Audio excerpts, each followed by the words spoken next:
Ako si Chong Tikson, isa ako nga talandig soil artist diri sa Bukidnon.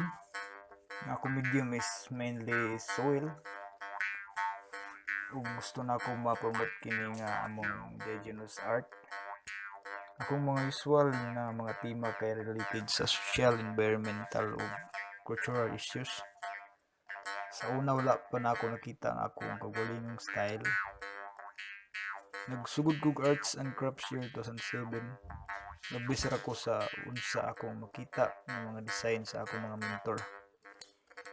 Karon tungod sa mga advice ug development nato isip artist, na realize na ako nga kung magpadayon ka og arts, discover nimo ang imong own style.